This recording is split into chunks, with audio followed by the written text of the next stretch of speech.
ಎಲ್ಲರಿಗೂ ಮತ್ತೊಮ್ಮೆ ವಂಗಿರಣಿ ಎಜುಕೇಷನ್ ಚಾನಲ್ಗೆ ತಮಗೆಲ್ಲರಿಗೂ ಸುಸ್ವಾಗತ. ಇಂದಿನ ಈ ಒಂದು ವಿಡಿಯೋದಲ್ಲಿ ನಾವು 2026ರಲ್ಲಿ ನಡೆಯುವಂಥ GPST HSTR ಪರೀಕ್ಷೆಯಲ್ಲಿ ಕೇಳಬಹುದಾದಂತಹ ಪೇಪರ್ 1 ಯಾವುದಪ್ಪ ಅಂದರೆ ಪೇಪರ್ 1ರ ಒಂದು ಪತ್ರಿಕೆಯಲ್ಲಿ ಕೇಳಬಹುದಾದ ಮೌಲ್ಯ ಶಿಕ್ಷಣ ವಿಷಯಕ್ಕೆ ಸಂಬಂಧಪಟ್ಟ ಹಾಗೆ ಅದರ ಒಂದು ವಿಷಯ ವಸ್ತು ನಾವು ಈ ಒಂದು ವಿಡಿಯೋದಲ್ಲಿ ತಿಳ್ಕೊಳ್ಳೋಣ. ಅಂದರೆ ಕಾನ್ಸೆಪ್ಚುಯಲ್ ಮ್ಯಾಸ್ಟ್ರಿ ಮತ್ತು NCERT ಆಧಾರಿತವಾಗಿ ಹಾಗೂ ಇದೇ ಒಂದು ವಿಡಿಯೋದಲ್ಲಿ ನಾವು 30 ಐ ಹೀಲ್ಡ್ MCQ ಕ್ವಶನ್ಸ್ಗಳನ್ನು ಕೂಡ ನಾವು ಇವತ್ತು ಈ ವಿಡಿಯೋದಲ್ಲಿ ತಿಳ್ಕೊಳ್ಳೋಣ ಅನ್ನುವಂಥದ್ದು. ಅಂದರೆ ಇದರ ಒಂದು ಪರೀಕ್ಷಾ ತಯಾರಿಗಾಗಿ ಸಮಗ್ರ ಪರೀಕ್ಷಾ ಕೈಪಿಡಿಯ ಒಂದು ವಸ್ತು ವಿವರಣೆ ಮತ್ತು 30 MCQ ಪ್ರಶ್ನೆಗಳನ್ನು ಕೂಡ ಈ ಒಂದು ವಿಡಿಯೋದಲ್ಲಿ ನಾವು ನೋಡ್ತಾ ಹೋಗೋಣ ಅನ್ನುವಂಥದ್ದು. ಮೊದಲನೇದಾಗಿ ಮೌಲ್ಯ ಶಿಕ್ಷಣ ಅಂದರೆ ಏನು ನೋಡಿ. ಮೌಲ್ಯ ಶಿಕ್ಷಣದ ಅರ್ಥ ಮತ್ತು ಅಡಿಪಾಯ ಅನ್ನುವಂಥದ್ದು. ಇದು ಯಾವ ರೀತಿಯಾಗಿ ಶಿಕ್ಷಣಕ್ಕೆ ಒಂದು ಅಡಿಪಾಯವಾಗಿ ಕೆಲಸವನ್ನು ಮಾಡುತ್ತೆ ಅನ್ನುವಂಥದ್ದು. ಶಿಕ್ಷಣಕ್ಕೆ ಸಂಬಂಧಪಟ್ಟ ಹಾಗೆ ಕೇವಲ ಜ್ಞಾನ, ಮಾಹಿತಿ ಮತ್ತು ವೃತ್ತಿ ಕೌಶಲ್ಯಗಳ ವರ್ಗಾವಣೆ ಆಗಿದೆ ಅನ್ನುವಂಥದ್ದು. ಮೌಲ್ಯ ಶಿಕ್ಷಣ ಅನ್ನುವಂಥದ್ದು ಒಂದು ಶಿಕ್ಷಣ ರಂಗದಲ್ಲಿ ಕೇವಲ ಜ್ಞಾನ, ಮಾಹಿತಿ ಮತ್ತು ವೃತ್ತಿ ಕೌಶಲ್ಯಗಳ ವರ್ಗಾವಣೆಗೆ ಸಂಬಂಧಪಟ್ಟಿದೆ. ಮೌಲ್ಯಗಳು ಅಂದರೆ ಸರಿ ತಪ್ಪುಗಳ ವಿವೇಚನೆ, ನೈತಿಕತೆ ಮತ್ತು ಜೀವನದ ಆದರ್ಶಗಳಾಗಿದ್ದಾವೆ. ಸರ್ವಾಂಗೀಣ ಅಭಿವೃದ್ಧಿಗೆ ಏನಾಗ್ತವೆ ಇವು ಮೌಲ್ಯಗಳು ಅನ್ನುವಂಥದ್ದು ಸಹಾಯವನ್ನು ಮಾಡ್ತವೆ. ಅಂದರೆ ವಿದ್ಯಾರ್ಥಿಯ ಬೌದ್ಧಿಕ, ಭಾವನಾತ್ಮಕ ಮತ್ತು ನೈತಿಕ ವ್ಯಕ್ತಿತ್ವದ ಸಂಪೂರ್ಣ ನಿರ್ಮಾಣ. ವಿದ್ಯಾರ್ಥಿ ಒಂದು ಸರ್ವಾಂಗೀಣ ವಿಕಾಸ ಆಗಬೇಕಾಗಿತ್ತಪ್ಪ ಅಂದ್ರೆ ಅದಕ್ಕೆ ಶಿಕ್ಷಣ ಅನ್ನುವಂಥದ್ದು ಬೇಕು, ಅದರ ಜೊತೆಗೆ ಮೌಲ್ಯಗಳು ಅನ್ನುವಂಥದ್ದು ಬೇಕು. ಇವೆರಡೂ ಸೇರಿದಾಗ ಏನಾಗುತ್ತೆ, ಮಗು ಸರ್ವಾಂಗೀಣ ವಿಕಾಸವನ್ನು ಹೊಂದ್ತಾನೆ. ಸರಳ ಅರ್ಥದಲ್ಲಿ ಹೇಳುವುದಾದರೆ ವ್ಯಕ್ತಿಯಲ್ಲಿ ಉತ್ತಮ ನಡತೆ, ಸತ್ಪ್ರಜೆ, ಗುಣಗಳು ಮತ್ತು ಮಾನವೀಯತೆಯನ್ನು ಬೆಳೆಸುವ ಶಿಕ್ಷಣವೇ ಮೌಲ್ಯ ಶಿಕ್ಷಣ ಆಗಿದೆ ಅನ್ನುವಂಥದ್ರೆ ಯಾವುದೇ ಒಬ್ಬ ವಿದ್ಯಾರ್ಥಿಯಲ್ಲಿ ಉತ್ತಮ ನಡತೆ ಮತ್ತು ಸತ್ಪ್ರಜೆಯ ಗುಣಗಳನ್ನು ಹಾಗೂ ಮಾನವೀಯ ಗುಣಗಳನ್ನು ಬೆಳೆಸುವಂಥ ಶಿಕ್ಷಣವೇ ಮೌಲ್ಯ ಶಿಕ್ಷಣ ಆಗಿದೆ ಅನ್ನುವಂಥದ್ದು. ಮೌಲ್ಯ ಶಿಕ್ಷಣಕ್ಕೆ ಸಂಬಂಧಪಟ್ಟ ಹಾಗೆ 3 ವ್ಯಾಖ್ಯೆಗಳನ್ನು ನಾವಿಲ್ಲಿ ನೋಡೋಣ ಅನ್ನುವಂಥದ್ದು. ಮೊದಲನೇದಾಗಿ ಮಹಾತ್ಮ ಗಾಂಧೀಜಿಯವರು ಏನು ಹೇಳ್ತಾರಪ್ಪ ಅಂದರೆ ಶಿಕ್ಷಣವೆಂದರೆ ಮಗುವಿನ ದೇಹ, ಮನಸ್ಸು ಮತ್ತು ಆತ್ಮದಲ್ಲಿರುವ ಅತ್ಯುತ್ತಮವಾದುದನ್ನು ಹೊರತು ಹಾಕುವುದೇ ನೈತಿಕ ಮತ್ತು ಉತ್ತಮ ನಡತೆ ನಿರ್ಮಾಣ ಶಿಕ್ಷಣದ ಗುರಿಯಾಗಿದೆ ಅನ್ನುವಂಥದ್ದು. ಅಂದರೆ ಇವು 3 ಕೂಡ ಇಲ್ಲಿ ಇಂಪಾರ್ಟೆಂಟ್ ಆಗಿರುವಂಥ ಒಂದು ಹೇಳಿಕೆಗಳಾಗಿದ್ದು ಅನ್ನೋಣ ಅಥವಾ ವ್ಯಾಖ್ಯಾನಗಳು. ಇವೇನು ಮಾಡ್ತಾರಪ್ಪ ಅಂದರೆ ನಮಗೆ ಪರೀಕ್ಷೆಗಳಲ್ಲಿ ಹೇಳಿಕೆಯ ರೂಪದಲ್ಲಿ ಕೇಳುವಂತಹ ಚಾನ್ಸಸ್ ಇದೆ ನೋಡಿ. ಇವರು ನಡತೆ ನಿರ್ಮಾಣವೇ ನಿಜವಾದ ಒಂದು ಮೌಲ್ಯ ಶಿಕ್ಷಣ ಆಗಿದೆ ಅಂತೇಳಿ ಇವರು ಹೇಳ್ತಾರೆ. ನೆಕ್ಸ್ಟು ಜಾನ್ ಡ್ಯೂ ಎನ್ನುವ ವಿದ್ವಾಂಸ ಏನು ಹೇಳ್ತಾರಪ್ಪ ಅಂದರೆ ಮೌಲ್ಯಗಳು ಎಂದರೆ ನಮ್ಮ ಆಸಕ್ತಿ, ಒಲವು ಮತ್ತು ಒಪ್ಪಿಗೆಯನ್ನು ನಿರ್ಧರಿಸುವ ಅಂಶಗಳು. ಇದು ವ್ಯಕ್ತಿಯ ಸಾಮಾಜಿಕ ದಕ್ಷತೆಯನ್ನು ಹೆಚ್ಚಿಸುತ್ತದೆ. ಅಂದರೆ ಒಟ್ಟಾರೆಯಾಗಿ ಮೌಲ್ಯಗಳು ಅನ್ನುವಂಥದ್ದು ಸಾಮಾಜಿಕ ದಕ್ಷತೆಯನ್ನು ಹೆಚ್ಚಿಸಲಿಕ್ಕೆ ಇಲ್ಲಿ ಸಹಾಯವನ್ನು ಮಾಡುತ್ತೆ. ಸ್ವಾಮಿ ವಿವೇಕಾನಂದವರು ಏನು ಹೇಳ್ತಾರಪ್ಪ ಅಂದರೆ ಮನುಷ್ಯನಲ್ಲಿ ಅಡಗಿರುವ ಅಂದರೆ ಮನುಷ್ಯನ ಒಳಗೆ ಅಡಗಿರುವ ಪರಿಪೂರ್ಣತೆಯನ್ನು ಪ್ರಕಟಗೊಳಿಸುವುದೇ ಮೌಲ್ಯಗಳು. ಈ ಪರಿಪೂರ್ಣತೆ ಆಧಾರ ಸ್ತಂಭಗಳೇ ಮೌಲ್ಯ ಶಿಕ್ಷಣಗಳಾಗಿವೆ. ಅಂದರೆ ವ್ಯಕ್ತಿಯಲ್ಲಿರುವಂತಹ ಒಂದು ಪರಿಪೂರ್ಣತೆಯನ್ನು ಪ್ರಕಟಣೆ ಮಾಡುವಂಥದ್ದೇ ಮೌಲ್ಯ ಶಿಕ್ಷಣ ಆಗಿದೆ ಅನ್ನುವಂಥದ್ದು. ಈ 3 ವ್ಯಾಖ್ಯಾನಗಳು ನಿಮಗೆ ತಿಳಿದಿರಲಿ ಅನ್ನುವಂಥದ್ದು ನೋಡಿ. ಜಾನ್ ಡ್ಯೂ, ಮಹಾತ್ಮ ಗಾಂಧೀಜಿ, ಸ್ವಾಮಿ ವಿವೇಕಾನಂದ ಅವರು ಹೇಳಿರುವಂಥದ್ದು. ನೆಕ್ಸ್ಟ್ ಮುಂದುವರೆದು ಮೌಲ್ಯ ಶಿಕ್ಷಣದ 4 ಆಧಾರ ಸ್ತಂಭಗಳು ಯಾವ್ಯಾವು? ಪರೀಕ್ಷೆಗಳಲ್ಲಿ ಹೆಂಗೆ ಕೇಳ್ಬೋದಪ್ಪ ಅಂದರೆ ಮೌಲ್ಯ ಶಿಕ್ಷಣದ 4 ಆಧಾರ ಸ್ತಂಭಗಳಲ್ಲಿ ಯಾವುದು ಅಲ್ಲ ಅನ್ನುವಂಥದ್ದು ನಮಗೆ ಕೇಳುವಂತಹ ಚಾನ್ಸಸ್ ಇದೆ ನೋಡಿ.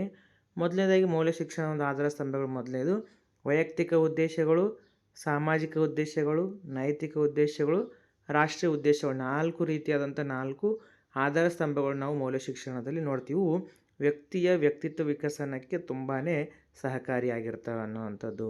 ವೈಯಕ್ತಿಕ ಉದ್ದೇಶಗಳಲ್ಲಿ ನಾವು ಯಾವನ್ನು ನೋಡ್ತೀವಪ್ಪ ಅಂತಂದರೆ ಸ್ವಯಂ ಶಿಸ್ತು, ಆತ್ಮವಿಶ್ವಾಸ ಮತ್ತು ಸಹನೆ ಬೆಳೆಸುವುದು, ಸಕಾರಾತ್ಮಕ ಮನೋಭಾವ ಅನ್ನುವಂಥದ್ದು. ಅದೇ ರೀತಿಯಾಗಿ ಸಾಮಾಜಿಕ ಉದ್ದೇಶಗಳಲ್ಲಿ ಮೌಲ್ಯ ಶಿಕ್ಷಣಕ್ಕೆ ಸಂಬಂಧಪಟ್ಟ ಹಾಗೆ ಸಹಬಾಳ್ವೆ ಮತ್ತು ಸಹಕಾರ ಅನ್ನುವಂಥದ್ದು, ಸಾಮಾಜಿಕ ಹೊಣೆಗಾರಿಕೆ, ಸಮಾನತೆ ಮತ್ತು ಸಹಾನುಭೂತಿ ಅನ್ನುವಂಥದ್ದು. ಒಟ್ಟಾರೆಯಾಗಿ ಇವು ಸಾಮಾಜಿಕ ಉದ್ದೇಶಗಳಲ್ಲಿ ಬರುವಂಥ ಪ್ರಮುಖ ಮೌಲ್ಯ ಶಿಕ್ಷಣದ ಆಧಾರ ಸ್ತಂಭಗಳಲ್ಲಿ ಬರುವಂಥ ಉದ್ದೇಶಗಳು. ನೆಕ್ಸ್ಟ್ ಮುಂದುವರೆದು ನೈತಿಕ ಉದ್ದೇಶಗಳಲ್ಲಿ ಬರುವಂಥವು ಸತ್ಯ ಮತ್ತು ಪ್ರಾಮಾಣಿಕತೆಯ ಪಾಲನೆ, ಸರಿ ತಪ್ಪುಗಳ ನಡುವಿನ ವಿವೇಚನಾ ಶಕ್ತಿ ಏನಾಗಿದೆಯಪ್ಪ ಅನ್ನುವಂಥದ್ದು ಅದು ನೈತಿಕ ಉದ್ದೇಶಗಳಿಗೆ ಸಂಬಂಧಪಟ್ಟಿದೆ. ಅಂದರೆ ಇಲ್ಲಿ ನಾವು ವಿದ್ಯಾರ್ಥಿಯಾಗಿರ್ಬೋದು ತನ್ನ ವೃತ್ತಿ ಜೀವನದಲ್ಲಿ ಅಥವಾ ತನ್ನ ಶಾಲಾ ಅವಧಿಯಲ್ಲಿ ಸರಿ ತಪ್ಪುಗಳ ನಡುವಿನ ವಿವೇಚನಾ ಶಕ್ತಿನೇ ನೈತಿಕ ಶಕ್ತಿ. ಮುಂದುವರೆದು ರಾಷ್ಟ್ರೀಯ ಉದ್ದೇಶಗಳು ಏನೇನಿದ್ದಾವೆ ನೋಡಿ.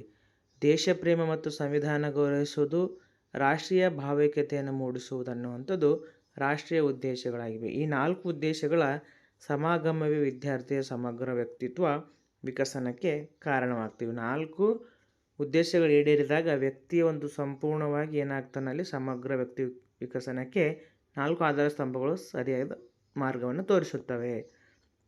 ನೆಕ್ಸ್ಟ್ ಮೌಲ್ಯಗಳ ಅಂಗರಚನೆ ಮತ್ತು ಲಕ್ಷಣಗಳು ಅನ್ನುವಂಥದ್ದು. ಏನದು ಮೌಲ್ಯಗಳು ಲಕ್ಷಣಗಳು ಅಂದರೆ ಮೌಲ್ಯಗಳು ಕಲಿಕೆಯ ಫಲ ಆಗಿದ್ದಾವೆ. ಇವು ಜನ್ಮದತ್ತವಲ್ಲ, ಪರಿಸರ, ಶಿಕ್ಷಣ ಮತ್ತು ಅನುಭವದಿಂದ ಕಲಿಯಲ್ಪಡುತ್ತವೆ ಅನ್ನುವಂಥದ್ದು. ಉದಾಹರಣೆಗೆ ಮಗು ಶಾಲೆಯಲ್ಲಿ ಗೆಳೆಯರೊಂದಿಗೆ ಊಟ ಹಂಚಿಕೊಳ್ಳುವುದನ್ನು ಕಲಿಯುವುದು ಅನ್ನುವಂಥದ್ದು. ಅಂದರೆ ಮಗು ಏನು ಮಾಡ್ತಾನಪ್ಪ ಅಂದರೆ ಮೌಲ್ಯಗಳು ಅನ್ನುವಂಥದ್ದು ಇಲ್ಲಿ ಕಲಿಕೆಯ ಫಲ ಆಗಿದ್ದಾವೆ ಅನ್ನೋಂಥದ್ದು. ಜನ್ಮದತ್ತ ಹುಟ್ಟಿನಿಂದನೇ ಯಾವುವು ಬರುವಂಥವಲ್ಲ. ಇವು ಏನಾಗ್ತಾವಪ್ಪ ಅಂದರೆ ಪರಿಸರ, ಶಿಕ್ಷಣ ಮತ್ತು ಅನುಭವದಿಂದ ಕಲಿಯಲ್ಪಡುತ್ತವೆ ಮೌಲ್ಯಗಳು. ಎರಡನೇದಾಗಿ ಮೌಲ್ಯಗಳು ಕ್ರಿಯಾತ್ಮಕವಾಗಿರ್ತವೆ. ಯಾವಾಗ ಹೆಂಗಪ್ಪ ಅಂತಂದರೆ ಕಾಲ ಮತ್ತು ಸನ್ನಿವೇಶಕ್ಕೆ ತಕ್ಕಂತೆ ಮೌಲ್ಯಗಳು ಬದಲಾಗುತ್ತವೆ ಮತ್ತು ವಿಕಸನಗೊಳ್ಳುತ್ತವೆ ಅನ್ನುವಂಥದ್ದು. ಮೌಲ್ಯಗಳು ಅನ್ನುವಂಥದ್ದು ಕ್ರಿಯಾತ್ಮಕವಾಗಿ ಕೆಲಸ ಮಾಡ್ತಾವೆ. ಕಾಲಕ್ಕೆ ತಕ್ಕಂತೆ ಮತ್ತು ಸನ್ನಿವೇಶಕ್ಕೆ ತಕ್ಕಂತೆ ಏನಾಗ್ತಾವೆ ಬದಲಾಗ್ತಾ ಮತ್ತು ವಿಕಸನಗೊಳ್ಳುತ್ತವೆ. ಉದಾಹರಣೆಗೆ ಹಿಂದಿನ ಗುರುಕುಲ ಪದ್ಧತಿಯ ಮೌಲ್ಯಗಳು ಇಂದಿನ ಡಿಜಿಟಲ್ ಶಿಕ್ಷಣದ ಮೌಲ್ಯಗಳಾಗಿ ಮಾರ್ಪಟ್ಟಿರುವುದು ಅನ್ನುವಂಥದ್ದು. ಇದು ಮಾರ್ಪಾಡಾಗ್ತವೆ ಕಾಲದಿಂದ ಕಾಲಕ್ಕೆ ಮೌಲ್ಯಗಳು.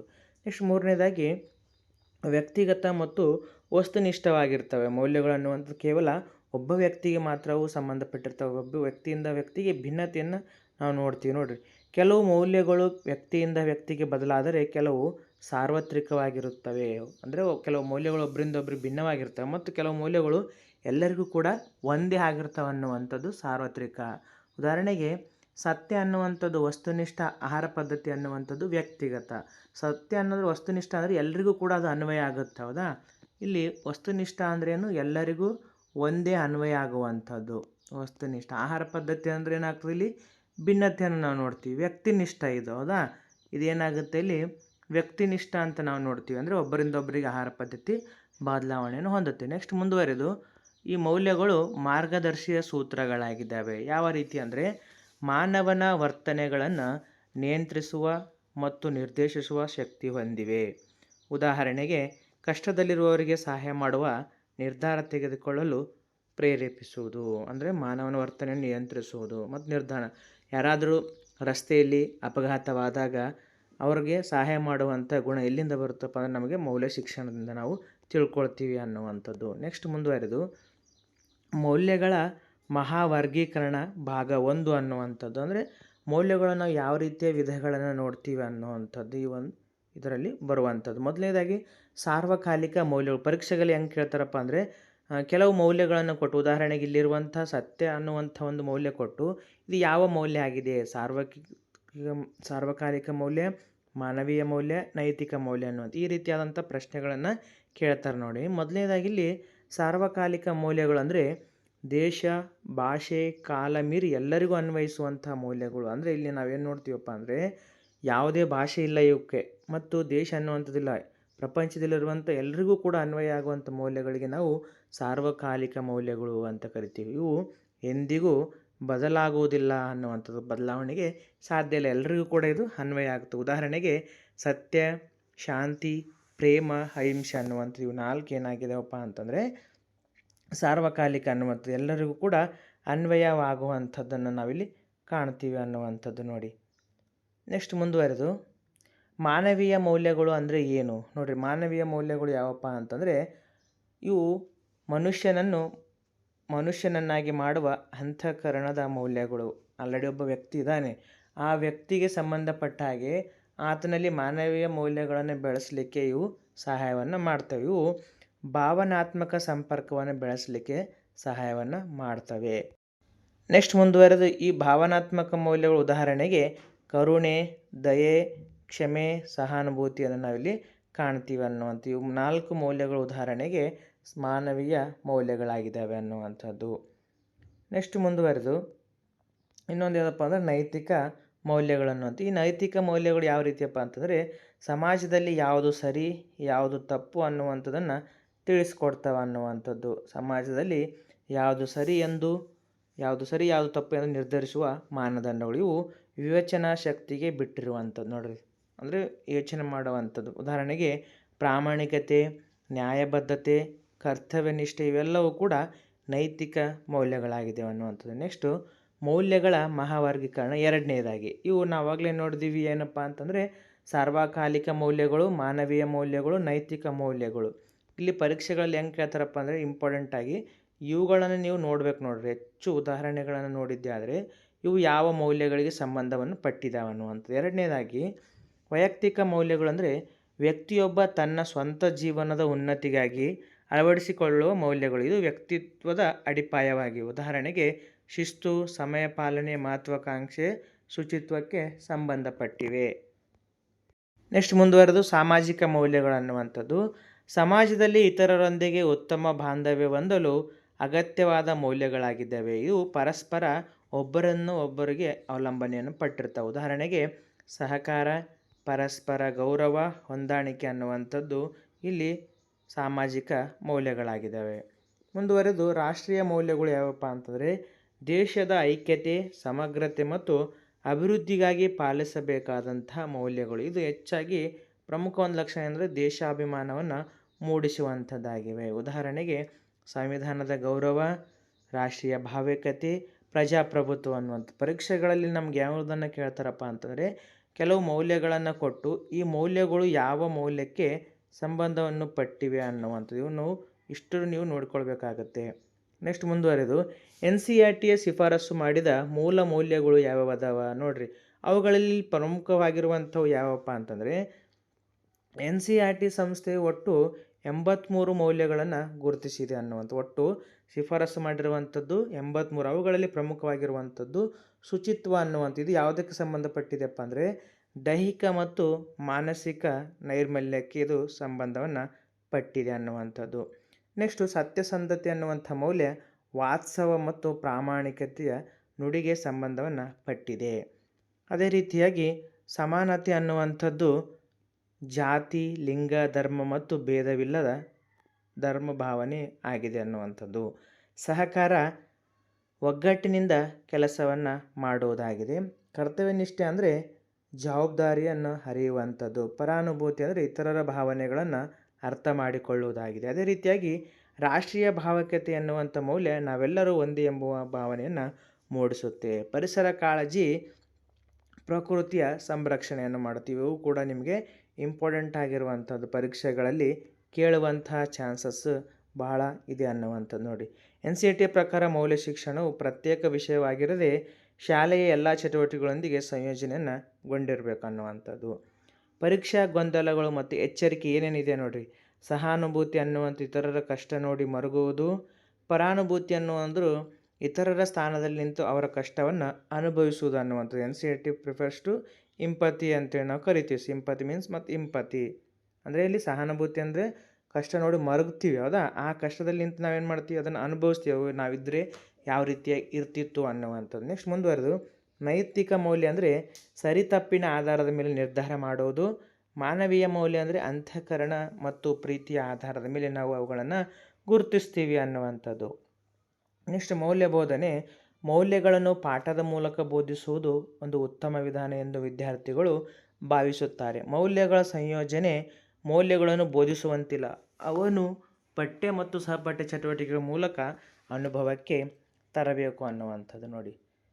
ಮೌಲ್ಯ ಶಿಕ್ಷಣದ ಒಂದು ಮಹತ್ವ, ಪ್ರಭಾವದ ವಿಸ್ತರಣೆ. ಮೌಲ್ಯ ಶಿಕ್ಷಣ ಅನ್ನುವಂಥದ್ದು ಯಾಕೆ ಬೇಕು ಒಂದು ಶಾಲಾ ಸನ್ನಿವೇಶದಲ್ಲಿ ಅಂದರೆ ವಿದ್ಯಾರ್ಥಿ ಸ್ವಯಂ ಶಿಸ್ತು, ನಿರ್ಧಾರ ತೆಗೆದುಕೊಳ್ಳುವ ಸಾಮರ್ಥ್ಯ ಮತ್ತು ಸಕಾರಾತ್ಮಕ ಮನೋಭಾವದ ಬೆಳವಣಿಗೆಗೆ ಮೌಲ್ಯ ಶಿಕ್ಷಣ ಅನ್ನುವಂಥದ್ದು ಬೇಕು. ಕುಟುಂಬದಲ್ಲಿ ಹಿರಿಯರಿಗೆ ಗೌರವ, ಕೌಟುಂಬಿಕ ಹೊಂದಾಣಿಕೆ ಮತ್ತು ಪರಸ್ಪರ ಪ್ರೀತಿಯ ವಾತಾವರಣ ನಿರ್ಮಾಣ ಮಾಡಲಿಕ್ಕೆ ಮೌಲ್ಯ ಶಿಕ್ಷಣ ಬೇಕು. ಶಾಲೆಯಲ್ಲಿ ಯಾಕೆ ಬೇಕಪ್ಪ ಅಂದರೆ ಶೈಕ್ಷಣಿಕ ವಾತಾವರಣದಲ್ಲಿ ಶಾಂತಿ, ಗುಂಪು ಚಟುವಟಿಕೆಗಳಲ್ಲಿ ಸಹಕಾರ ಮತ್ತು ಉತ್ತಮ ಗುರು ಶಿಷ್ಯರ ಬಾಂಧವ್ಯವನ್ನು ಬೆಳೆಸಲಿಕ್ಕೆ ಮೌಲ್ಯ ಶಿಕ್ಷಣ ಬೇಕು. ಸಮಾಜದಲ್ಲಿ ಯಾವ ರೀತಿ ಅಂದರೆ ಅಪರಾಧಗಳ ನಿಯಂತ್ರಣ, ಸಾಮಾಜಿಕ ನ್ಯಾಯ ಮತ್ತು ಸಹಬಾಳ್ವೆಯ ಸಮಾಜ ನಿರ್ಮಾಣ ಮಾಡಲಿಕ್ಕೆ ಮೌಲ್ಯ ಶಿಕ್ಷಣ ಬೇಕಾಗುತ್ತೆ. ಅದೇ ರೀತಿಯಾಗಿ ರಾಷ್ಟ್ರದಲ್ಲಿ ಭ್ರಷ್ಟಾಚಾರ ಮುಕ್ತ ಆಡಳಿತ, ಪ್ರಜಾಪ್ರಭುತ್ವದ ಬಲವರ್ಧನೆ ಮತ್ತು ಆದರ್ಶ ರಾಷ್ಟ್ರ ನಿರ್ಮಾಣ ಮಾಡಲಿಕ್ಕೆ ಮೌಲ್ಯ ಶಿಕ್ಷಣ ಅನ್ನುವಂಥದ್ದಲ್ಲಿ ನಮಗೆ ತುಂಬಾ ಸಹಕಾರಿಯಾಗುವಂಥ ವಿಷಯ ವಸ್ತು ಆಗಿದೆ ನೋಡಿ. ಮೂಲ ತತ್ವ ಏನಪ್ಪ ಮೌಲ್ಯ ಶಿಕ್ಷಣ ಅಂದರೆ ವ್ಯಕ್ತಿ ಬದಲಾದರೆ ಕುಟುಂಬ ಬದಲಾಗುತ್ತದೆ, ಕುಟುಂಬ ಬದಲಾದರೆ ರಾಷ್ಟ್ರ ಬದಲಾಗುತ್ತದೆ ಅನ್ನುವಂಥದ್ದು. ಪರೀಕ್ಷಾ ತಂತ್ರಗಳು ಮತ್ತು ಶಾರ್ಟ್ಕಟ್ಗಳು ನೀವು ನೆನಪಿಡಲಿಕ್ಕೆ ಪದೇ ಪದೇ ಕೇಳಲ್ಪಡುವಂಥ ವಿಷಯಗಳು ಯಾವಪ್ಪ ಅಂದರೆ ಮೌಲ್ಯಗಳ ವರ್ಗೀಕರಣ. ಉದಾಹರಣೆಗೆ ಕೊಟ್ಟು ಯಾವ ಮೌಲ್ಯ ಎಂದು ಕೇಳೋದನ್ನು ಆವಾಗಲೇ ಹೇಳಿದೆ. ಉದಾಹರಣೆಗೆ ಕೆಲವು ಮೌಲ್ಯಗಳನ್ನು ಕೊಟ್ಟು ಅದು ಯಾವುದಕ್ಕೆ ಯಾವ ಮೌಲ್ಯ, ಸಾಮಾಜಿಕ ಮೌಲ್ಯ, ಸಾರ್ವತ್ರಿಕ ಮೌಲ್ಯ, ನೈತಿಕ ಮೌಲ್ಯ ಉದಾಹರಣೆ ಕೇಳ್ತಾರೆ. ಮತ್ತು NCERT ಸೂಚಿಸಿದ 83 ಮೌಲ್ಯಗಳ ಅಂಕಿಅಂಶ ಮತ್ತು ಅದೇ ರೀತಿಯಾಗಿ ವ್ಯಾಖ್ಯಾನಕಾರರ ಹೆಸರು ಮತ್ತು ಅವರ ಮುಖ್ಯ ಪದಗಳ ಹೊಂದಾಣಿಕೆ. ಇಲ್ಲಿ ನಾವು ಮುಖ್ಯವಾಗಿ ನೆನಪಿಡಲಿಕ್ಕೆ ಸುಲಭವಾದಂಥ ಟ್ರಿಕ್ಸ್ ಏನಪ್ಪ ಅಂತಂದರೆ ಉದ್ದೇಶಗಳು ನೆನಪಿಡಲು ಇರುವಂಥ ಟ್ರಿಕ್ ನೇರ ವೈಯಕ್ತಿಕ, ಸಾಮಾಜಿಕ, ನೈತಿಕ, ರಾಷ್ಟ್ರೀಯ ಮೌಲ್ಯ. ಸಾರ್ವತ್ರಿಕ ಮೌಲ್ಯಗಳಲ್ಲಿ ಯಾವ್ದು ಬರ್ತಾವಪ್ಪ ಅಂದರೆ ಸಹಸಾಪ್ರಿಯ ಅನ್ನುವಂಥದ್ದು, ಸತ್ಯ, ಶಾಂತಿ, ಪ್ರೇಮ, ಅಹಿಂಸೆಯು ಸಾರ್ವತ್ರಿಕ ಮೌಲ್ಯಕ್ಕೆ ಉದಾಹರಣೆಗಳಾಗಿದೆ. ದಿವ್ಯ ಮಂತ್ರ. ಪರೀಕ್ಷೆಯಲ್ಲಿ ಮೌಲ್ಯಗಳನ್ನು ಹೇಗೆ ಕಲಿಸಬೇಕು ಎಂಬ ಪ್ರಶ್ನೆ ಬಂದರೆ ಯಾವಾಗಲೂ ಮಾದರಿ ನಡವಳಿಕೆ ಅಥವಾ ಸಹಪಠ್ಯ ಚಟುವಟಿಕೆ ಮೂಲಕ ಎಂಬ ಆಯ್ಕೆಯನ್ನೇ ಆರಿಸಬೇಕು. ಕೇವಲ ಉಪನ್ಯಾಸ ತಪ್ಪಾದ ಉತ್ತರ ಆಗಿರುತ್ತವೆ ನೋಡಿ. ನಾವು ಈ ಒಂದು ವಿಡಿಯೋದಲ್ಲಿ ಏನು ಮಾಡೋಣ, ಇವಾಗ ಪ್ರಮುಖ ಪ್ರಶ್ನೆಗಳನ್ನು ತಿಳ್ಕೊಳ್ಳೋಣ. ಮೌಲ್ಯ ಎಂಬ ಪದವು ಯಾವ ಭಾಷೆಯಿಂದ ಬಂದಿದೆ? ಇದಕ್ಕೆ ಸರಿಯಾದ ಒಂದು ಉತ್ತರ ಯಾವುದಪ್ಪ ಅಂದರೆ ಲ್ಯಾಟಿನ್ ಅನ್ನುವಂಥದ್ದು. ಇದು ಲ್ಯಾಟಿನ್ ಭಾಷೆಯ ವ್ಯಾಲ್ಯರೆ ಪದದಿಂದ ಬಂದಿದೆ. ವ್ಯಾಲ್ಯೂ ಅನ್ನುವಂಥದ್ದು, ವ್ಯಾಲ್ಯೂ ಎಜುಕೇಷನ್ ಅಂತ ಹೇಳ್ತೀವದ, ವ್ಯಾಲ್ಯೂ ಎನ್ನುವಂಥ ಪದ ಯಾವ ಭಾಷೆಯಿಂದ ಬಂದಿದೆ ಅಂದರೆ ವ್ಯಾಲ್ಯರೆ ಅನ್ನುವಂಥ ಒಂದು ಪದದಿಂದ ಬಂದಿದೆ ಅನ್ನುವಂಥದ್ದು. ವ್ಯಾಲ್ಯರೆ ಅಂತಂದರೆ ಬೆಲೆ ಬಾಳುವ ಅಥವಾ ಶಕ್ತಿಯುತವಾದಂಥದ್ದು ಅಂತೇಳಿ ನಾವಿಲ್ಲಿ ಅರ್ಥವನ್ನು ಸಿಗುತ್ತೆ ನೋಡಿ. ನೆಕ್ಸ್ಟ್ ಅದೇ ರೀತಿಯಾಗಿ ಎರಡನೇ ಒಂದು ಪ್ರಶ್ನೆ ಏನಿದೆಪ್ಪ ಅಂದರೆ ಶಿಕ್ಷಣದಲ್ಲಿ ಮೌಲ್ಯಗಳನ್ನು ಬೆಳೆಸುವ ಅತ್ಯುತ್ತಮ ವಿಧಾನ ಯಾವುದು? ಅತ್ಯುತ್ತಮ ವಿಧಾನ ಇಲ್ಲಿ ಶಿಕ್ಷಕರು ಉತ್ತಮ ಮಾದರಿಯಾಗಿ ವರ್ತಿಸುವುದು, ಪ್ರತಿದಿನ ಭಾಷಣ ಮಾಡುವುದಲ್ಲ, ಪುಸ್ತಕಗಳನ್ನು ಓದುವುದಲ್ಲ, ವಿದ್ಯಾರ್ಥಿಗಳನ್ನು ದಂಡಿಸುವುದಲ್ಲ. ಅಂದರೆ ವಿದ್ಯಾರ್ಥಿಗಳು ಶಿಕ್ಷಕರ ನಡವಳಿಕೆಯನ್ನು ಅನುಕರಿಸುವುದರಿಂದ ಮಾದರಿ ವರ್ತನೆ ಅತ್ಯುತ್ತಮ ವಿಧಾನ ಆಗುತ್ತೆ. ಜಾನ್ ಡ್ಯೂಯಿಯವರ ಪ್ರಕಾರ ಮೌಲ್ಯ ಶಿಕ್ಷಣದ ಗುರಿ ಏನು? ಆಧ್ಯಾತ್ಮಿಕ ವಿಕಾಸ, ಸಾಮಾಜಿಕ ದಕ್ಷತೆ, ದೈಹಿಕ ಸಾಮರ್ಥ್ಯ, ಜ್ಞಾನಾರ್ಜನೆ. ಇದಕ್ಕೆ ಸರಿಯಾದ ಉತ್ತರ ಸಾಮಾಜಿಕ ದಕ್ಷತೆ. ಡ್ಯೂಯಿಯವರು ಯಾವಾಗಲೂ ಶಿಕ್ಷಣವನ್ನು ಸಮಾಜದೊಂದಿಗೆ ತಳುಕು ಹಾಕುತ್ತಾರೆ ಅನ್ನುವಂಥದ್ದು. ನಾಲ್ಕನೆಯ ಪ್ರಶ್ನೆ, ಮೌಲ್ಯಗಳು ಜನ್ಮದತ್ತವಾಗಿ ಬರುವುದಿಲ್ಲ, ಬದಲಾಗಿ ಅವು ಅನುವಂಶೀಯ, ಕಲಿಕೆಯ ಫಲ, ಕೃತಕ, ಅಪ್ರಸ್ತುತ. ಇಲ್ಲಿ ಸರಿಯಾದ ಉತ್ತರ ಮೌಲ್ಯಗಳು ಅನ್ನುವಂಥದ್ದು ಕಲಿಕೆಯ ಫಲ ಆಗಿರ್ತವೆ. ಮೌಲ್ಯಗಳು ಪರಿಸರ, ಅನುಭವ ಮತ್ತು ಶಿಕ್ಷಣದಿಂದ ಕಲಿಯಲ್ಪಡ್ತವೆ. ಇವು ಇಂಪಾರ್ಟೆಂಟ್ ಆಗಿರುವಂಥ ಒಂದು MCQ ಮಾದರಿಯಲ್ಲಿರುವಂಥದ್ದು. ನೀವೆಲ್ಲವೂ ಕೂಡ ಏನು ಮಾಡಿರಿ, ಇವನ್ನ ನೋಟ್ಸ್ ಮಾಡ್ತಾ ಹೋಗ್ಬೋದು ನೋಡಿ. ನೆಕ್ಸ್ಟ್ ಐದನೇ ಪ್ರಶ್ನೆ, ಸತ್ಯ, ಅಹಿಂಸೆ ಮತ್ತು ಶಾಂತಿಯು ಯಾವ ರೀತಿಯ ಮೌಲ್ಯಗಳಿಗೆ ಉದಾಹರಣೆ? ವೈಯಕ್ತಿಕ ಮೌಲ್ಯಗಳು, ಸಾರ್ವಕಾಲಿಕ ಮೌಲ್ಯಗಳು, ಸಾಮಾಜಿಕ ಮೌಲ್ಯಗಳು, ರಾಷ್ಟ್ರೀಯ ಮೌಲ್ಯಗಳು. ಇವು ಸಾರ್ವಕಾಲಿಕ ಮೌಲ್ಯಗಳಿಗೆ ಉದಾಹರಣೆಗಳಾಗಿದ್ದಾವೆ. ಇವು ಕಾಲ, ದೇಶ, ಧರ್ಮವನ್ನು ಮೀರಿ ಎಲ್ಲರಿಗೂ ಅನ್ವಯಿಸುವುದರಿಂದ ಸಾರ್ವಕಾಲಿಕ ಮೌಲ್ಯಗಳು. ಸಮಯ ಪಾಲನೆ ಎಂಬುದು ಯಾವ ಮೌಲ್ಯವಾಗಿದೆ? ವೈಯಕ್ತಿಕ ಮೌಲ್ಯ, ರಾಷ್ಟ್ರೀಯ ಮೌಲ್ಯ, ಜಾಗತಿಕ ಮೌಲ್ಯ, ಸೌಂದರ್ಯಾತ್ಮಕ ಮೌಲ್ಯ. ಸರಿಯಾದ ಉತ್ತರ ಆಪ್ಷನ್ಸ್ ಎ. ಸಮಯ ಪಾಲನೆಯು ವ್ಯಕ್ತಿಯ ಸ್ವಂತ ಶಿಸ್ತು ಮತ್ತು ಉನ್ನತಿಗೆ ಸಂಬಂಧಿಸಿದ್ದಾಗಿದೆ.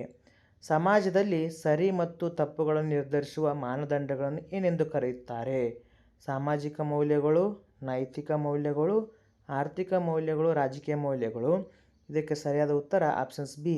ನೈತಿಕತೆಯು ಸರಿ ತಪ್ಪು ವಿವೇಚನೆಯನ್ನು ಕಲಿಸುತ್ತದೆ ಅನ್ನುವಂಥದ್ದು. ಸಂವಿಧಾನವನ್ನು ಗೌರವಿಸುವುದು ಮತ್ತು ರಾಷ್ಟ್ರಗೀತೆಗೆ ಎದ್ದು ನಿಲ್ಲುವುದು ಈ ಮೌಲ್ಯವನ್ನು ಪ್ರತಿಬಿಂಬಿಸುತ್ತದೆ.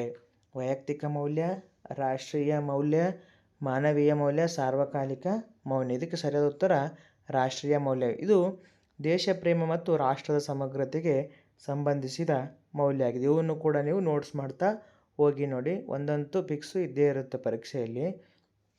ನೆಕ್ಸ್ಟ್ ಮೂರನೇ ಪ್ರಶ್ನೆ, 9ನೇ ಒಂದು ಪ್ರಶ್ನೆ, NCERT ಸಂಸ್ಥೆಯು ಒಟ್ಟು ಎಷ್ಟು ಮೂಲ ಮೌಲ್ಯಗಳನ್ನು ಗುರುತಿಸಿದೆ? 45, 60, 83, 100 ಅನ್ನುವಂಥದ್ದು. ಇದಕ್ಕೆ ಸರಿಯಾದ ಉತ್ತರ 83. 1979ರಲ್ಲಿ NCERTಯು ಶಾಲಾ ಶಿಕ್ಷಣಕ್ಕಾಗಿ 83 ಮೌಲ್ಯಗಳನ್ನು ಪಟ್ಟಿ ಮಾಡಿದೆ. 10ನೇ ಪ್ರಶ್ನೆ, ಶಾಲಾ ಪಠ್ಯಕ್ರಮದಲ್ಲಿ ಮೌಲ್ಯ ಶಿಕ್ಷಣವನ್ನು ಹೇಗೆ ಅಳವಡಿಸಬೇಕೆಂದು NCERT ಶಿಫಾರಸು ಮಾಡಿದೆ ಅನ್ನುವಂಥದ್ದು. ಇವೆಲ್ಲವೂ ಕೂಡ ನಿಮಗೆ ಇಂಪಾರ್ಟೆಂಟ್ ಆಗಿರುವಂಥ ಒಂದು ಪ್ರಶ್ನೆಗಳೇ ನೋಡಿ. ಪ್ರತ್ಯೇಕ ವಿಷಯವಾಗಿ, ಪಠ್ಯ ಮತ್ತು ಸಹಪಠ್ಯಗಳೊಂದಿಗೆ ಸಂಯೋಜಿಸಿ, ಆಟದ ಮೂಲಕ, ಪರೀಕ್ಷೆಯ ಮೂಲಕ. ಇಲ್ಲಿ ಸರಿಯಾದ ಉತ್ತರ ಪಠ್ಯ ಮತ್ತು ಸಹಪಠ್ಯಗಳೊಂದಿಗೆ. ಮೌಲ್ಯಗಳನ್ನು ಪ್ರತ್ಯೇಕವಾಗಿ ಬೋಧಿಸುವಂತಿಲ್ಲ, ಅವುಗಳನ್ನು ಎಲ್ಲ ವಿಷಯಗಳೊಂದಿಗೆ ಬೆಸೆಯಬೇಕು. ಕೆಳಗಿನವುಗಳಲ್ಲಿ ಯಾವುದು NCERT ಗುರುತಿಸಿದ ಮೌಲ್ಯವಲ್ಲ ಅನ್ನುವಂಥದ್ದು? ಶುಚಿತ್ವ, ಸಮಾನತೆ, ಅಂಧಶ್ರದ್ಧೆ, ಸಹಕಾರ. ಇದಕ್ಕೆ ಸರಿಯಾದ ಉತ್ತರ ಅಂಧಶ್ರದ್ಧೆ. ಎಲ್ಲ ಅಂದರೆ ನಕಾರಾತ್ಮಕ ಅಂಶವಾಗಿರುತ್ತದೆ ಅನ್ನುವಂಥ, ಎಲ್ಲವನ್ನು ಒಪ್ಪಿಕೊಳ್ಬೇಕು ಅನ್ನುವಂಥದ್ದು. ಇದು ತಪ್ಪಾಗಿರುವಂತಹ ಮೌಲ್ಯ ಆಗಿದೆ ನೋಡಿ. ಇತರರ ಸ್ಥಾನದಲ್ಲಿ ನಿಂತು ಅವರ ಭಾವನೆಗಳನ್ನು ಅರ್ಥ ಮಾಡಿಕೊಳ್ಳುವುದನ್ನು ಏನೆಂದು ಕರೆಯುತ್ತಾರೆ? ಸಹಾನುಭೂತಿ, ಪರಾನುಭೂತಿ, ಅನುಕಂಪ, ದಯ. ಇದು ಸರಿಯಾದ ಉತ್ತರ ಪರಾನುಭೂತಿ ಅನ್ನುವಂಥದ್ದು. NCERT ಶಿಕ್ಷಕರಲ್ಲಿ ಪರಾನುಭೂತಿಯನ್ನು ನಿರೀಕ್ಷಿಸುತ್ತದೆ ಅನ್ನುವಂಥದ್ದು. ಮಗುವಿನ ಒಂದು ಸ್ಥಾನದಲ್ಲಿ ನಿಂತು ಪಾಠವನ್ನು ಅರ್ಥೈಸಿಕೊಳ್ಳಲಿಕ್ಕೆ ಇದು ಸಹಕಾರಿಯಾಗುತ್ತೆ. ನೆಕ್ಸ್ಟ್ 13ನೇ ಪ್ರಶ್ನೆ, ಗುಂಪು ಚಟುವಟಿಕೆಗಳು ಮತ್ತು ಕ್ರೀಡೆಗಳ ಮೂಲಕ ವಿದ್ಯಾರ್ಥಿಗಳಲ್ಲಿ ಯಾವ ಮೌಲ್ಯವನ್ನು ಪ್ರಮುಖವಾಗಿ ಬೆಳೆಸಬಹುದು? ಏಕಾಂಗಿತನ, ಸ್ಪರ್ಧಾತ್ಮಕ ದ್ವೇಷ, ಸಹಕಾರ ಮತ್ತು ತಂಡದ ಮನೋಭಾವ, ವೈಯಕ್ತಿಕ ಅಹಂ. ಇಲ್ಲಿ ಸರಿಯಾಗಿರುವಂಥದ್ದು ಸಹಕಾರ ಮತ್ತು ತಂಡದ ಮನೋಭಾವವನ್ನು ಬೆಳೆಸಲಿಕ್ಕೆ ಸಹಾಯ ಆಗುತ್ತೆ. ಆಟಗಳು ಸಾಮಾಜಿಕ ಮೌಲ್ಯಗಳಾದ ಹೊಂದಾಣಿಕೆ ಮತ್ತು ಸಹಕಾರವನ್ನು ವೃದ್ಧಿಸುತ್ತವೆ. ವಿದ್ಯಾರ್ಥಿಯೊಬ್ಬ ದಾರಿಯಲ್ಲಿ ಬಿದ್ದಿದ್ದ ಹಣವನ್ನು ಶಿಕ್ಷಕರಿಗೆ ತಂದುಕೊಡುತ್ತಾನೆ. ಇದು ಯಾವ ಮೌಲ್ಯವನ್ನು ತೋರಿಸುತ್ತದೆ? ಪ್ರಾಮಾಣಿಕತೆ, ಬುದ್ಧಿವಂತಿಕೆ, ನಾಯಕತ್ವ, ಸಹಕಾರ. ಇದು ಪ್ರಾಮಾಣಿಕತೆ. ಪ್ರಾಮಾಣಿಕೆ ಅನ್ನುವಂಥದ್ದು ಯಾವುದಕ್ಕೆ ಬರುತ್ತಪ್ಪ ಅಂದರೆ ನೈತಿಕ ಮೌಲ್ಯದಲ್ಲಿ ಬರುವಂತಹ ಒಂದು ಉದಾಹರಣೆಯಾಗಿದೆ ನೋಡಿ. ಈ ರೀತಿಯಾಗಿರುವಂಥ ಪ್ರಶ್ನೆಗಳನ್ನು ಕೂಡ ಉದಾಹರಣೆಯ ರೀತಿಯಲ್ಲಿ ಕೇಳುವಂತಹ ಚಾನ್ಸಸ್ ಹೆಚ್ಚಿದೆ. ಗಾಂಧೀಜಿಯವರ ಪ್ರಕಾರ ಶಿಕ್ಷಣದ ಅಂತಿಮ ಗುರಿ ಏನು? ಉದ್ಯೋಗ ಪಡೆಯುವುದು, ನಡತೆಯ ನಿರ್ಮಾಣ, ಜ್ಞಾನ ಸಂಪಾದನೆ, ಕಲೆಗಳನ್ನು ಕಲಿಯುವುದು. ಇಲ್ಲಿ ಸರಿಯಾದ ಉತ್ತರ ನಡತೆಯನ್ನು ನಿರ್ಮಾಣವನ್ನು ಮಾಡುವುದೇ ಗಾಂಧೀಜಿಯವರ ಪ್ರಕಾರ ಶಿಕ್ಷಣದ ಅಂತಿಮ ಗುರಿ. 16ನೇ ಪ್ರಶ್ನೆ, ಶಾಲಾ ಅಸೆಂಬ್ಲಿಯಲ್ಲಿ ವಿವಿಧ ಧರ್ಮಗಳ ಪ್ರಾರ್ಥನೆಗಳನ್ನು ಆಡಿಸುವುದರ ಉದ್ದೇಶ ಏನು? ಸಮಯ ಕಳೆಯಲು, ಧಾರ್ಮಿಕ ಸಹಿಷ್ಣುತೆ ಮತ್ತು ಭಾವೈಕ್ಯತೆ ಬೆಳೆಸಲು, ಹಾಡುವ ಕೌಶಲ್ಯ ಹೆಚ್ಚಿಸಲು, ಶಿಸ್ತು ತರಲು. ಇದು ಸರಿಯಾದ ಉತ್ತರ ಆಪ್ಷನ್ಸ್ ಬಿ ಅನ್ನುವಂಥದ್ದು. ಇದು ರಾಷ್ಟ್ರೀಯ ಮತ್ತು ಸಾಮಾಜಿಕ ಮೌಲ್ಯವಾದ ಭಾವೈಕ್ಯತೆಯನ್ನು ಮೂಡಿಸುತ್ತದೆ. ನೆಕ್ಸ್ಟ್ ಮುಂದಿನ 17ನೇ ಪ್ರಶ್ನೆ, ಮೌಲ್ಯ ಶಿಕ್ಷಣವು ವಿದ್ಯಾರ್ಥಿಯ ವ್ಯಕ್ತಿತ್ವದ ಯಾವ ಆಯಾಮವನ್ನು ಅಭಿವೃದ್ಧಿಪಡಿಸುತ್ತದೆ? ಕೇವಲ ಬೌದ್ಧಿಕ, ಕೇವಲ ದೈಹಿಕ, ಸಮಗ್ರ ವಿಕಸನ, ಕೇವಲ ವೃತ್ತಿಪರ. ಇಲ್ಲಿ ಎಲ್ಲವನ್ನು ಒಟ್ಟಾರೆಯಾಗಿ ನಾವು ನೋಡ್ತೀವಿ, ಸಮಗ್ರ ವಿಕಸನಕ್ಕೆ ಇದು ಸಹಾಯವನ್ನು ಮಾಡುತ್ತೆ. 18ನೇ ಒಂದು ಪ್ರಶ್ನೆ, ಮನುಷ್ಯನಲ್ಲಿರುವ ಪರಿಪೂರ್ಣತೆಯನ್ನು ಪ್ರಕಟಗೊಳಿಸುವುದೇ ನಿಜವಾದ ಶಿಕ್ಷಣ ಅಂದವರು ಯಾರು? ಪರಿಪೂರ್ಣತೆ ಅನ್ನುವಂಥ ಪದ ನೀವು ನೆನ್ಪಿಟ್ಕೊಳ್ಬೇಕು ನೋಡಿ. ಇಲ್ಲಿ ಸರಿಯಾದ ಉತ್ತರ ಸ್ವಾಮಿ ವಿವೇಕಾನಂದರವರು ಹೇಳ್ತಾರೆ. ವಿವೇಕಾನಂದರು ಶಿಕ್ಷಣವನ್ನು ಆಂತರಿಕ ಪರಿಪೂರ್ಣತೆಯ ಅಭಿವ್ಯಕ್ತಿ ಎಂದು ಕರೆದರು. ಸ್ವಯಂ ಶಿಸ್ತು ಈ ಕೆಳಗಿನ ಯಾವುದರ ಅಡಿಯಲ್ಲಿ ಬರುತ್ತೆ? ಸಾಮಾಜಿಕ ಉದ್ದೇಶ, ವೈಯಕ್ತಿಕ ಉದ್ದೇಶ, ರಾಷ್ಟ್ರೀಯ ಉದ್ದೇಶ, ಆಧ್ಯಾತ್ಮಿಕ ಉದ್ದೇಶ. ಇದು ವೈಯಕ್ತಿಕ ಉದ್ದೇಶಕ್ಕೆ ಸರಿಯಾಗಿರುವಂಥದ್ದು. ಮೌಲ್ಯಗಳು ಕ್ರಿಯಾತ್ಮಕ ಅಂದರೆ ಏನು? ಅವು ಎಂದಿಗೂ ಬದಲಾಗುವುದಿಲ್ಲ, ಕಾಲ ಮತ್ತು ಪರಿಸ್ಥಿತಿಗೆ ತಕ್ಕಂತೆ ಬದಲಾಗುತ್ತವೆ, ಅವು ಮರೆಯಾಗುತ್ತವೆ, ಕೇವಲ ಪುಸ್ತಕದಲ್ಲಿರ್ತವೆ. ಇಲ್ಲಿ ಕ್ರಿಯಾತ್ಮಕ ಅಂದರೆ ಬದಲಾವಣೆ ಆಗುವಂಥದ್ದು, ಕೆಲಸದ ರೂಪದಲ್ಲಿ, ಕಾಲ ಮತ್ತು ಪರಿಸ್ಥಿತಿಗೆ ತಕ್ಕಂತೆ ಬದಲಾಗುತ್ತವೆ. ಸಮಾಜದ ಬದಲಾವಣೆಯೊಂದಿಗೆ ಕೆಲವು ಮೌಲ್ಯಗಳು ವಿಕಸನಗೊಳ್ಳುತ್ತವೆ. ನೆಕ್ಸ್ಟ್ 21ನೇ ಪ್ರಶ್ನೆ, ಕಷ್ಟದಲ್ಲಿರುವ ವೃದ್ಧರಿಗೆ ರಸ್ತೆ ದಾಟಲು ಸಹಾಯ ಮಾಡುವುದು ಮಾನವೀಯ ಮೌಲ್ಯ, ರಾಷ್ಟ್ರೀಯ ಮೌಲ್ಯ, ಆರ್ಥಿಕ ಮೌಲ್ಯ. ಇದು ಮಾನವೀಯ ಮೌಲ್ಯ. ಕರುಣೆ ಮತ್ತು ದಯೆ ಆಧಾರದ ಮೇಲೆ ಕ್ರಿಯೆ ಮಾನವೀಯ ಮೌಲ್ಯವಾಗಿದೆ. ನೆಕ್ಸ್ಟ್ 22ನೇ ಒಂದು ಪ್ರಶ್ನೆ, ಪರಿಸರ ಸಂರಕ್ಷಣೆ ಮತ್ತು ಗಿಡಗಳನ್ನು ನೆಡುವುದು ಯಾವ ಮೌಲ್ಯವನ್ನು ಬಿಂಬಿಸುತ್ತದೆ? ವೈಯಕ್ತಿಕ, ಜಾಗತಿಕ ಅಥವಾ ಪರಿಸರ ಕಾಳಜಿ ಮೌಲ್ಯ, ರಾಜಕೀಯ ಮೌಲ್ಯ, ವೃತ್ತಿಪರ ಮೌಲ್ಯ. ಇಲ್ಲಿ ಸರಿಯಾಗಿರುವಂಥದ್ದು ಜಾಗತಿಕ ಅಥವಾ ಕಾಳಜಿ ಮೌಲ್ಯ. ಇದು ಭೂಮಿಯ ಉಳಿವಿಗಾಗಿ ಅಗತ್ಯವಾದ ಸಾರ್ವತ್ರಿಕ ಕಾಳಜಿಯಾಗಿದೆ. ನೆಕ್ಸ್ಟ್ 23ನೇ ಪ್ರಶ್ನೆ, ಮೌಲ್ಯಗಳು ಮಾರ್ಗದರ್ಶಿ ಸೂತ್ರಗಳಾಗಿವೆ ಎಂದರೆ ಅವು ಶಿಕ್ಷಕರಿಗೆ ಮಾತ್ರ ಮಾರ್ಗದರ್ಶನ ನೀಡುತ್ತವೆ, ಮಾನವನ ವರ್ತನೆ ಮತ್ತು ನಿರ್ಧಾರಗಳನ್ನು ನಿಯಂತ್ರಿಸುತ್ತವೆ, ಪರೀಕ್ಷೆ ಬರೆಯಲು ಸಹಾಯ ಮಾಡುತ್ತವೆ, ಕಾನೂನುಗಳಿವೆ. ಸರಿಯಾದ ಉತ್ತರ ಆಪ್ಷನ್ಸ್ ಬಿ, ಮಾನವನ ವರ್ತನೆ ಮತ್ತು ನಿರ್ಧಾರಗಳನ್ನು ನಿಯಂತ್ರಿಸುತ್ತವೆ. 24ನೇ ಒಂದು ಪ್ರಶ್ನೆ, ಮೌಲ್ಯ ಶಿಕ್ಷಣದ ಅಂತಿಮ ಫಲಾನುಭವಿ ಯಾರು? ಸರಿಯಾದ ಉತ್ತರ ನಾನು ಹೇಳ್ತೀನಿ ಇಲ್ಲಿ, ಇಡೀ ಸಮಾಜ ಮತ್ತು ರಾಷ್ಟ್ರ ಅನ್ನುವಂಥದ್ದು. ಹೆಂಗಪ್ಪ ಅಂದರೆ ವಿದ್ಯಾರ್ಥಿ ಕಲಿತ ಮೌಲ್ಯವು ಸಮಾಜ ಮತ್ತು ರಾಷ್ಟ್ರದ ಅಭಿವೃದ್ಧಿಗೆ ಕಾರಣವಾಗುತ್ತೆ. ನೆಕ್ಸ್ಟ್ ಮುಂದಿನ ಪ್ರಶ್ನೆ, ಮೌಲ್ಯಗಳಿಲ್ಲದ ಶಿಕ್ಷಣವು ಯಾವ ರೀತಿ ಇರುತ್ತೆ ಅಂದರೆ ಅದು ಅಪೂರ್ಣ ಮತ್ತು ಅಪಾಯಕಾರಿಯಾಗಿರುತ್ತೆ ಅನ್ನುವಂಥದ್ದು. ಜ್ಞಾನವಿದ್ದು ನೈತಿಕತೆ ಇಲ್ಲದಿದ್ದರೆ ಅದು ಸಮಾಜಕ್ಕೆ ಮಾರಕವಾಗಿ ಪರಿಣಾಮವನ್ನು ಬೀರುತ್ತೆ. ಪ್ರಜಾಪ್ರಭುತ್ವದ ಯಶಸ್ಸಿಗೆ ಅಗತ್ಯವಾದ ಮೌಲ್ಯ ಯಾವುದು ಅಂದರೆ ಸಹನೆ ಮತ್ತು ಸಮಾನತೆ ಅನ್ನುವಂಥದ್ದು. ವೈಯಕ್ತಿಕ ಮೌಲ್ಯಕ್ಕೆ ಉದಾಹರಣೆ ಅಲ್ಲದ್ದು ಯಾವುದಪ್ಪ ಅಂದರೆ ಶಿಸ್ತು, ಶುಚಿತ್ವ, ರಾಷ್ಟ್ರಪ್ರೇಮ, ಆತ್ಮವಿಶ್ವಾಸ. ಇಲ್ಲಿ ರಾಷ್ಟ್ರಪ್ರೇಮ ಅನ್ನುವಂಥದ್ದು ಎಲ್ಲರಿಗೆ, ಶಿಸ್ತು ಶುಚಿತ್ವ ಅನ್ನುವಂಥ ಕೇವಲ ವ್ಯಕ್ತಿಗೆ ಸಂಬಂಧಪಟ್ಟಿರುವಂಥದ್ದು. ನೆಕ್ಸ್ಟ್ 28ನೇ ಪ್ರಶ್ನೆ, ವ್ಯಾಲರಿ ಎಂದರೆ ಏನು ಅಂದರೆ ವ್ಯಾಲ್ಯೂ ಎಜುಕೇಷನ್ ಪದದ ವ್ಯಾಲರಿ ಅನ್ನುವಂಥ ಪದದ ಅರ್ಥವೇನು? ಶಕ್ತಿಶಾಲಿ ಅಥವಾ ಬೆಲೆ ಬಾಳುವ, ಜ್ಞಾನ, ಕೌಶಲ್ಯ, ನಡತೆ. ಸರಿಯಾದ ಉತ್ತರ ಬೆಲೆ ಬಾಳುವ. ತರಗತಿಯಲ್ಲಿ ಶಿಕ್ಷಕರು ಪಕ್ಷಪಾತ ಮಾಡದಿರುವುದು ಏನು? ನ್ಯಾಯಬದ್ಧತೆ ಅಥವಾ ಸಮಾನತೆ, ಸಹಾನುಭೂತಿ, ದಯೆ, ಶಿಸ್ತು. ಸರಿಯಾದ ಉತ್ತರ ಸಮಾನತೆಯನ್ನು ನೋಡುವಂಥದ್ದು. NCERT 1979ರ ದಸ್ತಾವೇಜಿನ ಮುಖ್ಯ ಉದ್ದೇಶ ಏನಾಗಿದೆ ಅಂದರೆ ಶಾಲಾ ಪಠ್ಯಕ್ರಮದಲ್ಲಿ ಮೌಲ್ಯ ಶಿಕ್ಷಣ ಒಂದು ಸಂಯೋಜನೆ ಮಾಡುವಂಥದ್ದೇ ಆಗಿದೆ ಅನ್ನುವಂಥದ್ದು. ನೆಕ್ಸ್ಟ್ ಮುಂದುವರೆದು ತ್ವರಿತ ಪುನರಾವಲೋಕನ ಏಕಪುಟ ಮೈಂಡ್ ಮ್ಯಾಪಲ್ಲಿ ಮೌಲ್ಯ ಶಿಕ್ಷಣ ಅಂದರೆ ಏನು ಹೇಳ್ತೀವಪ್ಪ ಅಂದರೆ ಲ್ಯಾಟಿನ್ ಪದದ ವ್ಯಾಲೆರೆ ಪದದಿಂದ ಬಂದಿದೆ. ಗಾಂಧೀಜಿಯವರು ಮೌಲ್ಯ ಶಿಕ್ಷಣಕ್ಕೆ ಏನು ಹೇಳ್ತಾರಪ್ಪ ಅಂದರೆ ನಡತೆಗೆ ಸಂಬಂಧಪಟ್ಟಿರುವಂಥ ಒಂದು ಪದವನ್ನು ಹೇಳ್ತಾರೆ. ಜಾನ್ ಡ್ಯೂರಿಯವರು ಸಾಮಾಜಿಕ ದಕ್ಷತೆ ಅನ್ನುವಂಥ ಪದ ಬಳಕೆ ಮಾಡ್ತಾರೆ. ವಿವೇಕಾನಂದರವರು ಪರಿಪೂರ್ಣತೆ ಅನ್ನುವಂಥ ಪದವನ್ನು ಇಲ್ಲಿ ಬಳಕೆ ಮಾಡ್ತಾರೆ ಇದನ್ನು ನಾವು ಕೂಡ ನೀಟಾಗಿ ನಾವು ಅರ್ಥ ಮಾಡ್ಕೊಳ್ಬೇಕು ನೋಡ್ರಿ ಒಂದೇ ಪದದಲ್ಲಿ. ನೆಕ್ಸ್ಟ್ ಲಕ್ಷಣಗಳೇನೆಂದರೆ ಇದು ಕಲಿಕೆಯ ಫಲ, ಕ್ರಿಯಾತ್ಮಕವಾಗಿರ್ತವೆ, ವಸ್ತುನಿಷ್ಠ ಮತ್ತು ವ್ಯಕ್ತಿಗತವಾಗಿರ್ತವೆ, ಇದು ಮಾರ್ಗದರ್ಶಿ ಸೂತ್ರಗಳಾಗಿರ್ತವೆ. ವರ್ಗೀಕರಣ ಅಂತಂದರೆ ಸಾರ್ವಕಾಲಿಕ ಮೌಲ್ಯಗಳಲ್ಲಿ ಸತ್ಯ, ಶಾಂತಿಯನ್ನು ನೋಡ್ತೀವಿ. ಮಾನವೀಯ ಮೌಲ್ಯದಲ್ಲಿ ಕರುಣೆ, ದಯೆ ನೋಡ್ತೀವಿ. ನೈತಿಕ ಮೌಲ್ಯದಲ್ಲಿ ಪ್ರಾಮಾಣಿಕತೆ ನೋಡ್ತೀವಿ. ವೈಯಕ್ತಿಕ ಮೌಲ್ಯಗಳಲ್ಲಿ ಶಿಸ್ತು ನೋಡ್ತೀವಿ. ಸಾಮಾಜಿಕ ಮೌಲ್ಯದಲ್ಲಿ ಸಹಕಾರ, ರಾಷ್ಟ್ರೀಯ ಮೌಲ್ಯಗಳಲ್ಲಿ ದೇಶ ಪ್ರೇಮವನ್ನು ನಾವು ನೋಡ್ತೀವಿ ಅನ್ನುವಂಥದ್ದು. NCERT ಪ್ರಕಾರ 83 ಮೌಲ್ಯಗಳನ್ನು ಗುರುತಿಸಿದೆ. ಇದು ಪ್ರಭಾವ ವಿದ್ಯಾರ್ಥಿಯಿಂದ ರಾಷ್ಟ್ರದವರೆಗೆ ಅನ್ನುವಂಥದ್ದು. ನೆಕ್ಸ್ಟ್ GPSS HSTR 2026ರ ಪರೀಕ್ಷೆಗೆ ಅತ್ಯಂತ ಮುಖ್ಯವಾದ 20 ಸುವರ್ಣ ನಿಯಮಗಳು ಏನಪ್ಪ ಅಂತಂದರೆ ಮೌಲ್ಯ ಎಂಬ ಪದವು ವ್ಯಾಲೆರೆ ಎಂಬ ಪದದಿಂದ ಬಂದಿದೆ. ಗಾಂಧೀಜಿಯ ಪ್ರಕಾರ ಶಿಕ್ಷಣವೆಂದರೆ ನಡತೆಯ ನಿರ್ಮಾಣ. ಜಾನ್ ಡ್ಯೂರಿಯವರ ಪ್ರಕಾರ ಸಾಮಾಜಿಕ ದಕ್ಷತೆಯನ್ನು ಅಂತ ನೀಡುತ್ತದೆ. ಮೌಲ್ಯಗಳು ಜನ್ಮದತ್ತವಲ್ಲ, ಅವು ಕಲಿಕೆಯ ಫಲ ಆಗಿದ್ದಾವೆ. ಸತ್ಯ, ಅಹಿಂಸೆ, ಶಾಂತಿ ಸಾರ್ವಕಾಲಿಕ ಮೌಲ್ಯಗಳಾಗಿದ್ದರೆ ಕರುಣೆ, ದಯೆ, ಕ್ಷಮೆ ಅನ್ನುವಂಥದ್ದು ಮಾನವೀಯ ಮೌಲ್ಯಗಳಾಗಿದ್ದಾವೆ. ಶಿಸ್ತು ಮತ್ತು ಸಮಯ ಪಾಲನೆ ವೈಯಕ್ತಿಕ ಮೌಲ್ಯಗಳಾಗಿವೆ. ದೇಶ ಪ್ರೇಮ ಮತ್ತು ಸಂವಿಧಾನ ಗೌರವ ರಾಷ್ಟ್ರೀಯ ಮೌಲ್ಯಗಳಾಗಿವೆ. NCERT ಒಟ್ಟು 83 ಮೌಲ್ಯಗಳನ್ನು ಗುರುತಿಸಿದೆ ಅಥವಾ ಪಟ್ಟಿ ಮಾಡಿದೆ. ಮೌಲ್ಯ ಶಿಕ್ಷಣವನ್ನು ಪ್ರತ್ಯೇಕವಾಗಿ ಬೋಧಿಸಬಾರ್ದು, ಅದನ್ನು ಸಂಯೋಜಿಸಬೇಕನ್ನುವಂಥದ್ದು. ಶಿಕ್ಷಕರ ಮಾರ್ಗದರ್ಶಿ ವರ್ತನೆ ಅತ್ಯುತ್ತಮ ಬೋಧನಾ ವಿಧಾನವಾಗಿದೆ.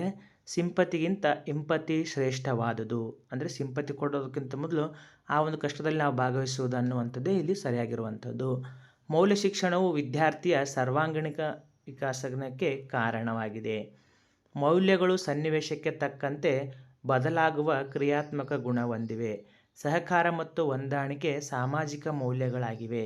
ಸರಿ ತಪ್ಪುಗಳ ವಿವೇಚನೆಯನ್ನು ನೈತಿಕ ಮೌಲ್ಯ ಎನ್ನುತ್ತಾರೆ.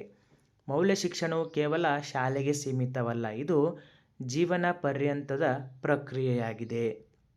ಗುಂಪು ಚಟುವಟಿಕೆಗಳು ವಿದ್ಯಾರ್ಥಿಗಳಲ್ಲಿ ಸಾಮಾಜಿಕ ಕೌಶಲ್ಯಗಳನ್ನು ಬೆಳೆಸುತ್ತವೆ. ಮೌಲ್ಯಗಳು ಮಾನವನ ನಿರ್ಧಾರಗಳನ್ನು ರೂಪಿಸುವ ಮಾರ್ಗದರ್ಶಿ ಸೂತ್ರಗಳು.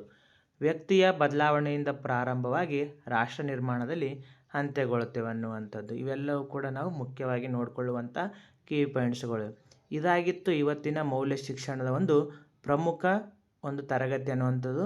ಮುಂದಿನ ಒಂದು ತರಗತಿಯಲ್ಲಿ ಮತ್ತೊಂದು ವಿಷಯದೊಂದಿಗೆ ಮತ್ತೊಂದು ವಿಡಿಯೋ ಜೊತೆಗೆ ಸಿಗೋಣ. ಅಲ್ಲಿವರೆಗೂ ಧನ್ಯವಾದಗಳು. ಯಾರೆಲ್ಲ ನಮ್ಮ ಚಾನಲನ್ನು ಮೊದಲ ಬಾರಿಗೆ ನೋಡ್ತಾ ಇದ್ದೀರೋ ಪ್ಲೀಸ್ ಲೈಕ್ ಮಾಡಿ, ಶೇರ್ ಮಾಡಿ, ಕಮೆಂಟ್ ಮಾಡಿ, ಸಬ್ಸ್ಕ್ರೈಬ್ ಆಗೋದನ್ನು ಮರಿಬೇಡ್ರಿ ಅನ್ನುವಂಥದ್ದು.